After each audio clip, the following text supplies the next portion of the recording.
On Wednesday, October 30th, 2025, Bitcoin ETFs experienced a wave of intense selling, marking one of the most volatile days of the year for regulated crypto investment products. Within just 30 minutes of the U.S. stock market opening, at 10:30 a.m. Brasilia time, trading volume surpassed $1 billion, according to an initial alert from Watcher.guru. By noon, the total had already reached $1.9 billion, with flows overwhelmingly negative, per CoinGlass data. And this abrupt move was no coincidence. The day before, Federal Reserve Chair Jerome Powell adopted a more cautious tone in his post-FOMC meeting remarks. The immediate impact was a sharp risk-off sentiment across global markets. Bitcoin, already under pressure, plunged to $108,572 shortly after the announcement. However, because U.S. equity markets had already closed at that time, the most intense institutional liquidation was delayed and erupted only the following morning with the markets reopening. Bitcoin ETFs, now true barometers of institutional sentiment, reflected this pressure with surgical precision.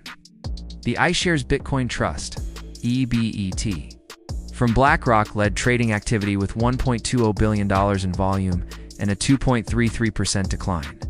Close behind, Fidelity's Wise Origin Bitcoin Fund FBTC recorded $161 million in trades and a 2.32% drop, while Grayscale's Bitcoin Trust GBTC saw $128 million in volume with an identical percentage loss. This scenario sharply contrasts with the positive inflows seen just days earlier on Monday. Bitcoin ETFs had recorded $202.48 million in net inflows. The sudden reversal suggests institutional investors are reassessing their positions in light of the prospect of higher for longer interest rates, a less favorable backdrop for risk assets like cryptocurrencies. Despite the selling pressure, Bitcoin is showing structural resilience. By noon, it was trading at $107,999, down nearly 4% over the past 24 hours. Yet maintaining a solid market capitalization of $2.16 trillion, total trading volume across spot and derivatives markets exceeded $81.19 billion, demonstrating robust liquidity even amid the correction. With $151 billion in assets under management, AMN, and a combined ETF market cap of approximately $146 billion.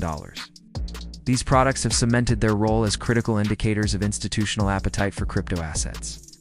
And today's action reinforces a fundamental lesson.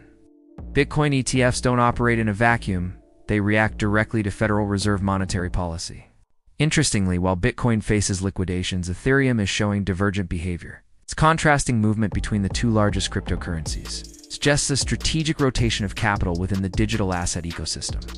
Even in a challenging macro environment, investors appear to be seeking diversification, recognizing the distinct value propositions of each network.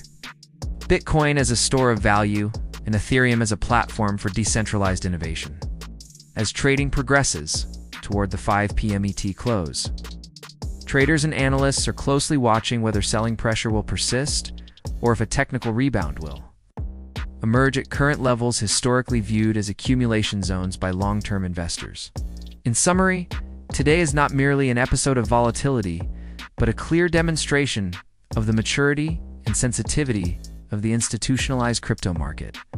Bitcoin ETFs are no longer just speculative instruments. They are fully integrated financial products whose flows mirror the most consequential decisions in global monetary policy.